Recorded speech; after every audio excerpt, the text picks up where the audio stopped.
The sharp buzz of the intercom cut through the sterile silence of the boardroom.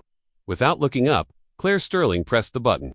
How many times have I said no interruptions during the executive meeting? Ms. Sterling, your DoorDash is here. Amy Peters, her secretary, sounded like she was whispering from a bunker. I didn't order anything. Claire frowned, her manicured nails tapping a sharp rhythm on the polished mahogany. The circle of executives around the table held their breath. But the driver insists it's for you. A taro milk tea with boba light ice, half sugar. A few stifled chuckles rippled through the room before being instantly silenced by Claire's glacial stare. Everyone knew the Ice Queen of Sterling Corporation ran on black coffee and unfiltered ambition. She wouldn't be caught dead with a drink that sounded like a teenager's Instagram post. Get rid of him, Claire said, her red lips barely moving.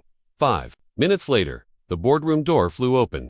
Delivery for you. A young man in a bright yellow DoorDash uniform strode in, holding up the offending purple drink.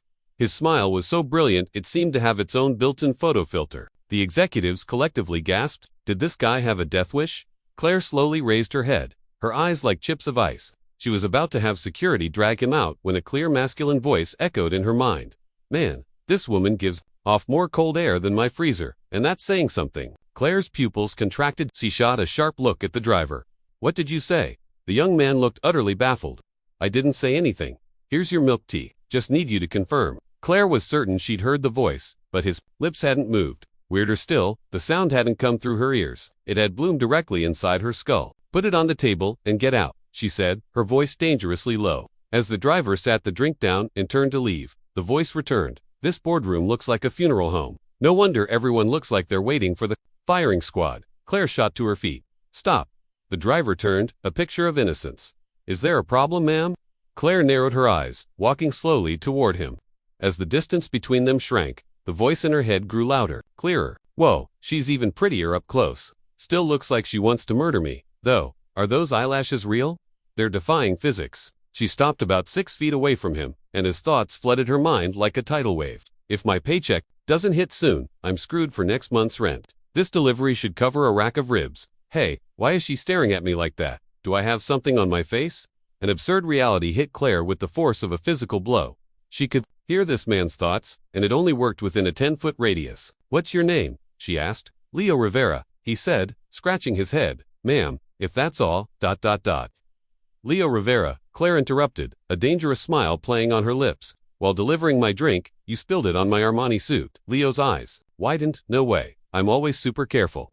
It's worth $8,000, Claire said conversationally. You can pay for the damages. Or ... She let the word hang in the air. You can work it off. The room was dead silent. The executives exchanged bewildered looks. Ms. Sterling's suit was pristine. Leo's mind exploded. This is a shakedown, a total scam. 8 grand. They could sell my organs and not get that much. Wait, is she hitting on me? I mean, I know I'm ridiculously handsome, but... Claire nearly choked. Work? What kind of work? Personal, Claire said, not missing a beat. $10,000 a month. Room and board included. The damages will be deducted from your salary. The mental channel erupted again. Days, dollars. That's way better than DoorDash. Wait, room and board. Is she going to pull a casting couch thing on me? I mean, she's a goddess, but a vein pulsed in Claire's temple. It's a literal offer. The company has corporate housing. Leo jumped. I didn't say that out loud. Your face did. Claire lied smoothly. Sign the contract now.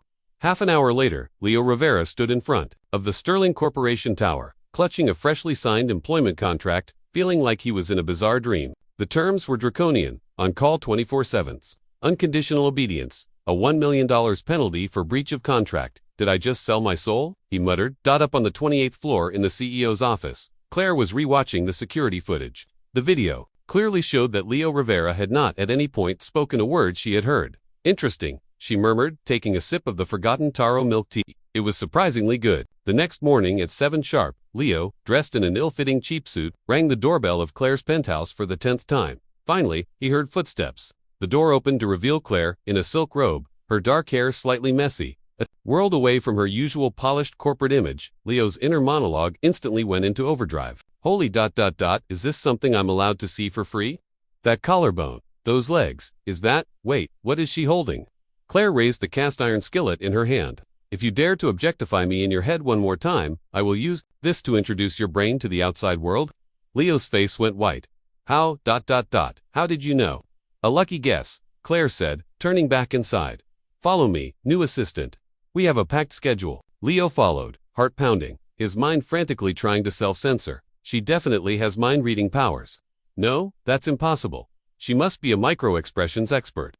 I have to control my thoughts. Think about math. Pi is 3.1415926. A small smile touched Claire's lips.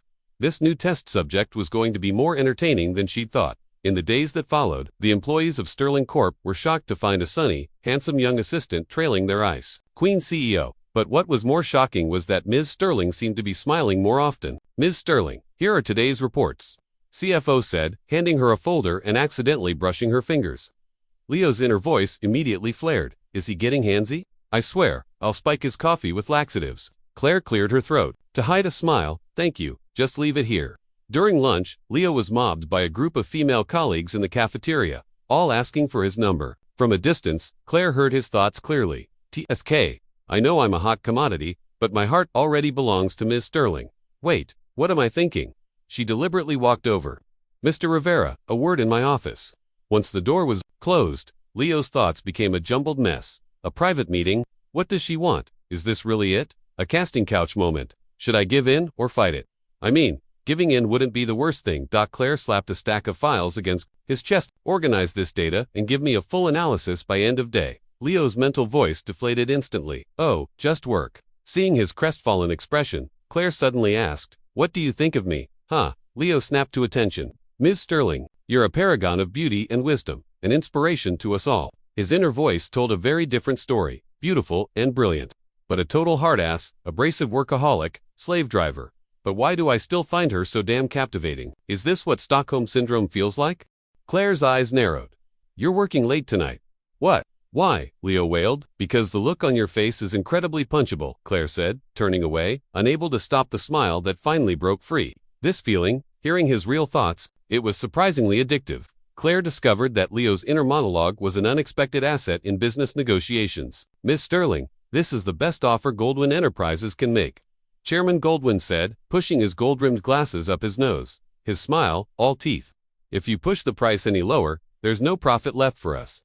Claire tapped her finger on the table, glancing at Leo standing behind her. As expected, his mental theater began immediately. I heard this old fox on the phone with his mistress last week, bragging that he could still drop the price by 30% and make a killing. Wait, how do I know that? Claire's eyebrow twitched. Her personal thought detector apparently came with bonus features. Mr. Goldwyn, she began, her voice smooth as silk. I hear you recently purchased an estate in the Hamptons. Is the renovation going well? The chairman's hand jerked, spilling tea on his tie. Ms. Sterling, how did you know about that? Leo's thoughts exploded. Holy crap, how does she know that too? Does she actually have mind-reading powers? No, trust in science. Claire fought back a laugh. A lucky guess. Since you can afford a place in the Hamptons, I imagine the price on this contract could come down another 30%. That's impossible. Goldwyn slammed his hand on the table. Leo's mind provided a running commentary. Uh-oh, the old fox is about to call his accountant to cook the books. Wait, why do I know the exact steps for creative accounting? Ultimately, the negotiation ended in a landslide victory for Claire. In the car on the way back, she enjoyed watching the conflicted expression on Leo's face. Miss Sterling, Leo finally broke the silence. Do you have special powers or something? Claire's heart skipped a beat. Oh, you know, like reading people's minds. Leo's gaze darted away. Just a wild guess. His thoughts, however, were crystal clear. If she can really read minds, then what was I thinking in the shower yesterday? Oh God, just kill me now. Claire's ears grew warm. She feigned composure. Mr. Rivera, you've been watching too many sci-fi movies. She changed the subject. Tomorrow we have a negotiation with Starlight Industries. You'll be taking the minutes. The next morning, in the lobby of Sterling Tower, Claire said, hurry up, the elevator's closing. Holding the door and frowning at a slow-moving Leo, he jogged in, his mind buzzing happily. Ms. Sterling is wearing a pencil skirt today. Those legs could stop traffic. Leo, you are a professional assistant. Claire's mouth twitched. She was about to reprimand him when the elevator jolted violently and stopped. What's going on? She instinctively grabbed the pen. Probably a malfunction. Leo hit the emergency button, then pulled out his phone. No signal in a confined space. They were less than 2 feet apart. Claire could clearly hear Leo's accelerating heartbeat. And she smells amazing. What perfume is that? From this angle, I can see her eyelashes. What am I thinking? But she's so close. Her lips look so soft. Claire's cheeks flushed. Claire, she snapped. Here, he yelled. She was about to lay into him when the elevator lurched again. Leo instinctively reached out, shielding her and trapping her in the corner. Their eyes met, their breath mingling. Leo's thoughts were deafening. I'm going to die. I'm going to die. This is way too intimate. But she's so light, her waist is so small. What is wrong with me? But I really want to kiss her. Claire's heart hammered against her ribs. For a moment, she forgot to push him away. Ms. Sterling, Leo stammered, don't be scared. I've had self-defense training. You're safe. Who's scared? Claire forced, a calm she didn't feel. You've had self-defense training. It's a hobby. Leo's eyes flickered, but his thoughts betrayed him. 3 years of Krav Maga wasn't for nothing. Wait, why did I just think that? Claire was about to press him when the elevator suddenly resumed normal operation, the lights flickering back on. They sprang apart, hastily adjusting their clothes. About what just happened, Claire said, walking out of the elevator without looking back. You're docked half a month's bonus. What? Why? Leo cried out in despair. Because ... Claire turned, saw his puppy dog expression, and changed her mind. Forget it. Go buy 2 milk teas. Taro, boba, light ice, half sugar. Leo's eyes widened. But I thought you only drink black coffee. I like milk tea now. Is that a problem? She shot back with a raised eyebrow. No problem at all. Leo practically skipped away, his thoughts soaring. She likes the milk tea I bought. Does that mean Claire watched his cheerful retreat, unconsciously touching her own warm ear? The company's entire logistics system suddenly crashed. Executives were in a panic. The Black Friday promotion is about to launch. If our logistics are down, we're finished. The coup yelled, clutching his few remaining hairs. Claire called an emergency meeting. In the corner, she saw Leo playing a game on his phone. Mr. Rivera, she said coldly, do you have any brilliant insights to offer? All eyes turned to the pretty boy assistant. Leo looked up, bewildered. Me. His thoughts, however, were racing. Isn't this just like the algorithm for DoorDash? You cluster orders by region, dynamically assign drivers. Wait, how do I know this? Claire's eyes narrowed. Let's hear it. To everyone's astonishment, Leo haltingly laid out a logistics plan based on the principles of gig economy delivery services. So basically, you batch the orders by zip code, then use real-time traffic data to dynamically adjust delivery routes. He finished, looking as surprised as everyone else. I was just spitballing. No, the CTO stood up, his face alight with excitement. This framework is brilliant. It's far more flexible than our current system. Claire looked at Leo's baffled expression, a thoughtful look on her face. Implement Mr. Rivera's plan. After the meeting, Leo caught up to her. Miss Sterling, I don't know where that came from. I know, Claire said, her tone full of meaning. You were spitballing. She walked away, hearing his confused thoughts trailing behind her. Who am I? Why do I know these things? Did I have amnesia? Working late into the night, Claire found Leo still in the office. Why haven't you left? She asked. Waiting for you, he said, as if it were the most obvious thing in the world. It's late, not safe. His thoughts told the real story. They still haven't caught that stalker from last week.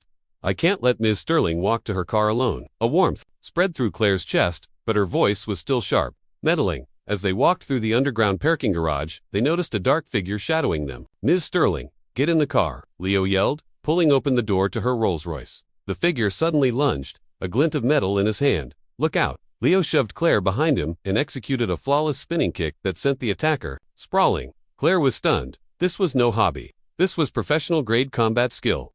Security guards rushed over and subdued the assailant. Still shaken, Claire grabbed Leo's arm. Who are you?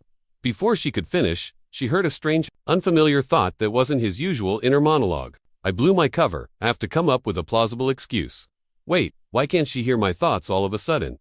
Claire froze. It was true. At that moment, she couldn't hear Leo's thoughts at all, only that bizarre third-person-like narration. Ms. Sterling, Leo asked, his face etched with concern. Are you okay? She snapped back to the present. She paused, starting tomorrow. Your salary is raised to $20,000. Leo's eyes bulged. What? You don't want it? No, I want it. I want it. Leo nodded so fast his head bobbed. His usual mental broadcast suddenly crackled back to life. I'm rich. I can get that new PlayStation. Wait, why is she being so nice to me? Is it possible she's actually falling for me? Claire rolled her eyes. Don't overthink it. It's a reward for saving my Armani suit. She got in the car, watching Leo's goofy grin in the rearview mirror, and couldn't help but smile. This mysterious assistant of hers was turning out to be far more interesting than she could have ever imagined. Ms. Sterling, Amy Peters burst in. It's terrible. The logistics system is down again. All the Black Friday orders are stuck in the warehouse. The fulfillment center was chaos. Hundreds of employees were running around like headless chickens. The system is completely paralyzed. the CTO cried, looking like he was about to tear out what little hair he had left. It'll take at least 12 hours to restore. Claire frowned. The promotion starts in 12 hours. Do you have any idea how much Sterling will lose in penalties if we can't ship? The room fell silent. Leo timidly raised his hand. I might have an idea. All eyes swiveled to the pretty boy assistant. Speak. Claire commanded. Leo swallowed. Well, sometimes the driver app crashes, and when that happens, we... His inner voice was 10 times clearer than his spoken words. We use a group chat. Just set up a dedicated Slack channel for each delivery zone. Make the warehouse manager the admin, and have the drivers claim jobs in the channel. Wait, why did I say we? I'm not really a delivery driver, except I was. But why do I know so much? Claire's eyes narrowed. Do as Mr. Rivera says. 3 hours later, the makeshift Slack-based logistics network was up and running, and it was somehow even more efficient than the original system. It's a miracle. The coup exclaimed, clapping Leo on the back. Kid, how does your brain work? Leo laughed nervously. You pick things up driving for door. His mind, however, was wailing. Crap, I blew my cover again. Ms. Sterling is definitely going to be suspicious. But why does she keep staring at me today? Could she really be into me? No way. She's the ice queen, and I'm just a delivery guy. Claire coughed lightly. Mr. Rivera, you're working late tonight. What? Leo cried. For slandering your superior in your head, Claire said, her face a perfect mask of indifference. Everyone else, Leo. The pipes burst in the corporate apartments. Claire looked up from a report, one perfectly sculpted eyebrow raised. And all junior level and above employees need temporary housing. Amy Peters nodded. Yes, Miss Sterling. Repairs will take at least a week. The company has arranged for hotel accommodations for all the managers. What about Leo? Claire asked quietly. Mr. Rivera is also on the list for a hotel. That won't be necessary, Claire interrupted. Have Mr. Rivera stay at my place. What? Leo, who had just walked in, dropped a stack of files all over the floor. Claire sipped her coffee elegantly. I have a spare guest room, and she gave him a meaningful look. It's more convenient for working late. Leo forced a smile, but his mind was a Category 5 hurricane. Moving in with Ms. Sterling, will I survive the night? But her place must be huge. I wonder if she has a PS5. Wait, what am I thinking? My life is at stake. That evening, a terrified Leo dragged his suitcase to the door of Claire's penthouse. The guest room is on the first floor, Claire said without turning round. You're not to go to the second floor. You're not to enter my study. You're not to. Leo tripped over the doorstep, sprawling onto the floor as his suitcase flew open, scattering its contents. Several pairs of SpongeBob-themed boxer shorts landed squarely on Claire's priceless Persian rug. The air froze. Leo's inner voice went dead silent. Just let me die right now. Claire fought back a smile. Clean that up, and then she pointed to the kitchen. Make dinner. Dinner. Leo looked up. Your resume said you have excellent culinary skills, Claire said with a pointed look. Or was that a lie too? Leo's mind sputtered back to life. Oh crap, I just put random stuff on that resume. The only thing I can make is ramen. Wait, I think I actually do know how to cook. Where's this muscle memory coming from? Half an hour later, a perfectly simple, elegant bowl of Casio e Pepe sat in front of Claire. She took a bite, and her eyes lit up. Not bad. Leo scratched his head, smiling sheepishly. I guess it just came back to me. His thoughts were a tangled mess of confusion. What the hell? When did I learn to cook? And my knife skills were totally professional. Was I a chef before I lost my memory? Claire watched him thoughtfully. For breakfast tomorrow, I want a perfectly made breakfast burrito. I don't know how to, Leo started, but his hands were already moving on their own, grabbing ingredients. Okay, I guess I know how to do that too. The next morning, Claire was awakened by the sound of running water. She frowned at the clock, 6:30 a.m., who would be showering in her house. That hit her, Leo, and she could hear his thoughts loud and clear. This jacuzzi tub is insane. Rich people really know how to live. Whoa, this bottle of body wash costs over $200. That's half my weekly pay. So many bubbles. Wow, this smells amazing. Claire's face darkened. The bastard was in her private bathroom. She stormed to the second-floor bathroom and threw open the door. Their eyes met through the steam. Leo stood frozen in the tub, still holding her obscenely expensive body wash. They both screamed. Leo fumbled for a towel, slipped on the wet porcelain, and pitched forward. Claire instinctively reached out to catch him, and they both went down in a heap, with Leo landing directly on top of her. Time stopped. Leo's thoughts were deafening. I'm so dead. I'm definitely getting fired for this, but she's so soft, and she smells so good. What is wrong with me? But we're so close. She has water droplets on her eyelashes. Claire, who should have been furious, found herself inexplicably wrapping her arms around him. Leo was bewildered. I said, Claire, shove him off with all your might. Get out. 10 minutes later, A fully dressed and deeply embarrassed pair met in the dining room. Leo, your breakfast. Claire took it with a stony expression, but she could hear his mind playing a continuous loop. I didn't mean it, I didn't mean it, I didn't mean it. Shut up, she snapped, biting into the burrito. It was infuriatingly delicious. I didn't say anything, Leo said, looking wounded. Returning home late from work, Claire found Leo lurking suspiciously by her front door. What are you doing out here? She frowned. Leo jumped. Miss Sterling, you came from that way. I was just taking out the trash. His thoughts, however, were a frantic buzz of anxiety. That stalker is back. I have to find a way to stop her from coming home alone. Should I tell her? No, she just think I'm being nosy. A warmth spread through Claire's chest, but she deliberately kept her voice cold. Move, I'm going in. Just then, a dark figure darted out from the shadows. Look out. Leo yanked Claire out of the way and, in the same motion, delivered a beautiful spinning kick that sent the knife in the attacker's hand flying. Claire was stunned. This was no delivery driver. This was more like a special agent. The attacker scrambled up and lunged again.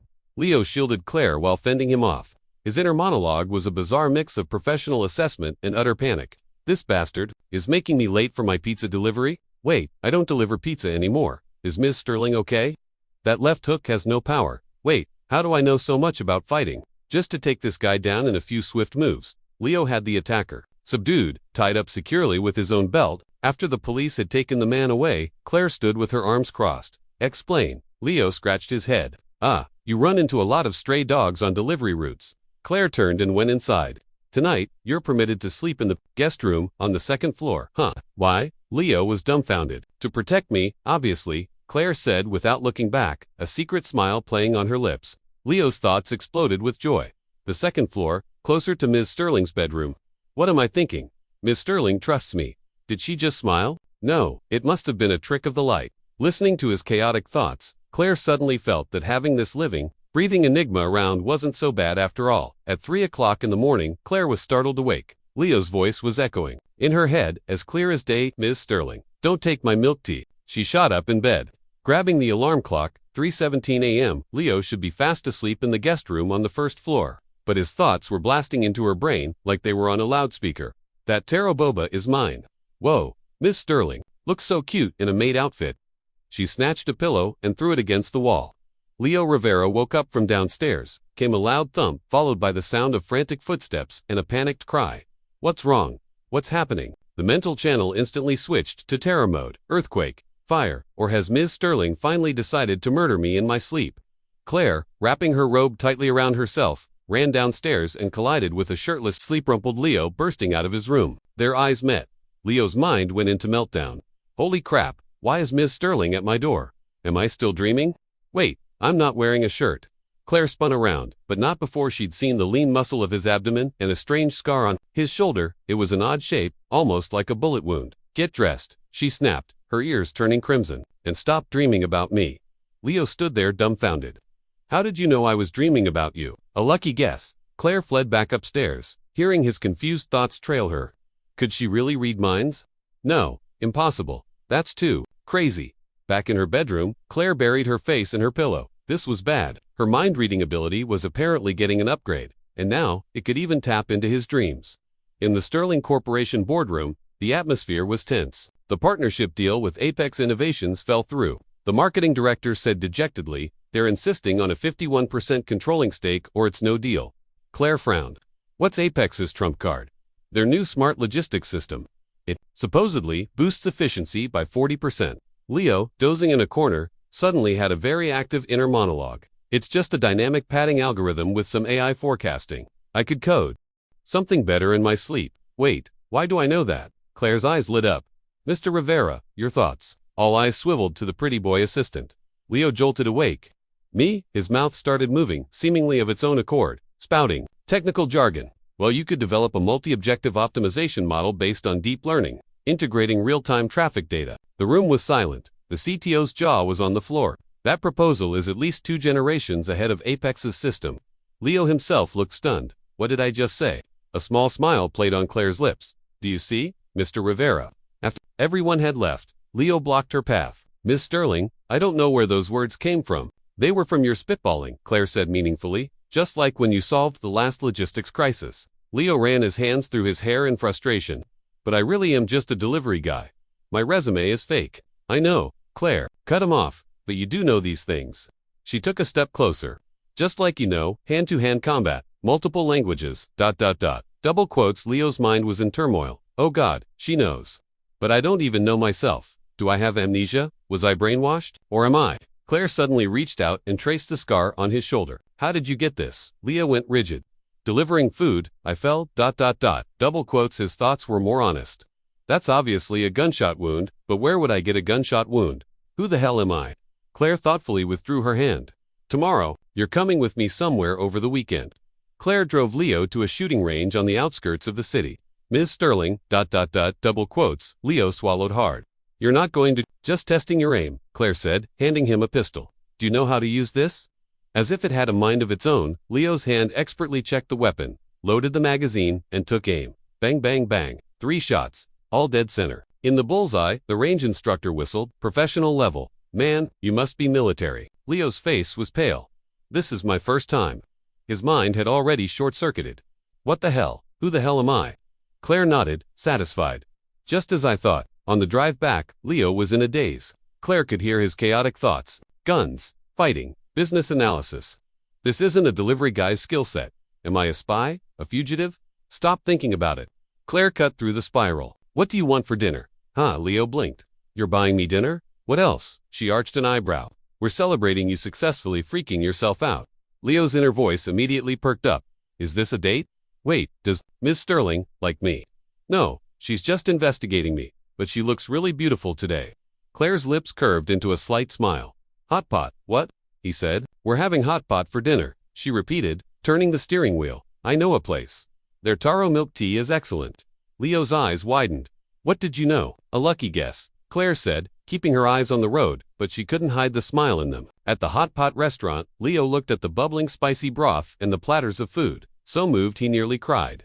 It's been so long since I've eaten a meal this good, he muttered. Claire raised an eyebrow. Is the company treating you poorly? No, Leo waved his hands frantically. It's just ... Back when I was delivering, sometimes I only ate once a day. His thoughts revealed more. There were times I was so broke I couldn't even afford ramen, just drank tap water. But why are those memories so hazy? A pang of sympathy hit Claire. She placed a slice of fatty beef in his bowl. Eat up, Leo, flattered, jerked in surprise, and knocked over his entire glass of beer. Sorry. He fumbled for napkins, only making the mess worse. Stop, Claire said with a sigh. She reached over to help him wipe it up, and her fingers accidentally touched Leo's. His inner voice suddenly became incredibly clear. Her hands are so soft, I really want to hold one. No, Leo, get a grip. She's the CEO. You're just a fake assistant. But she's being so nice to me today. Claire's ears grew hot. She pretended not to hear, just drink. 3 beers later, Leo's face was as red as the chili peppers in the pot, and his tongue had loosened considerably. Ms. Sterling, you know what? When I first saw you, I thought you were really, ... What? She prompted. Really mean. Leo giggled like my old station manager. Or I mean, like a queen. Claire's thoughts, however, were far more honest. Really beautiful, really dazzling, like a star. Oh God, what kind of cheesy stuff am I thinking? After 2 more beers, Leo was completely unrestrained. Ms. Sterling, I'll tell you a secret, he whispered, leaning in conspiratorially. Not be the real Leo Rivera. Claire's heart skipped a beat. What do you mean? I can't remember things from before, Leo said, his eyes unfocused. My memories before I started delivering are all a blur. It's like someone erased them. His thoughts were a chaotic jumble. Who am I? Where did I come from? Why do I know all these weird things? But it's not so bad now. At least I get to see Ms. Sterling every day. Claire's heart clenched. It seemed his identity really was a mystery, but from the looks of it, he was just as clueless as she was. Don't think about it, she said, pouring him a glass of warm water. Let's go home. When it was time to pay, Leo was so drunk he could barely stand. Claire had to support him as they walked out, listening to his broken, mumbled thoughts. Like Ms. Sterling really likes her. Her own heart suddenly started beating faster. Back at the penthouse, it took all of Claire's strength to get Leo onto the sofa. You're so heavy, she panted, only to see Leo suddenly sit bolt upright, his eyes startlingly clear. Miss Sterling, he said seriously, I have something to tell you. Claire froze. You're not drunk. I am. Leo nodded. But there are some things I have to say. Now, his thoughts were clearer than they had ever been. If I don't say it now, I'll lose my nerve. Claire's heart was pounding against her ribs. What is it? Leo took a deep breath. I might not be who you think I am. I don't know who I am or why I know all these weird things. But ... He grabbed her hand. I know that I like you from the very first moment I saw you."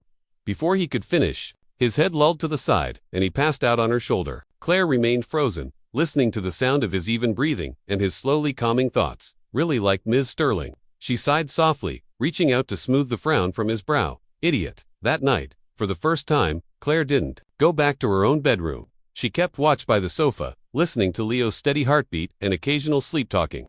She suddenly felt that who he was didn't really matter. What mattered was that right now, he was here by her side. "Mr. Rivera, you're coming with me to an auction tonight," she commanded without looking up from her work.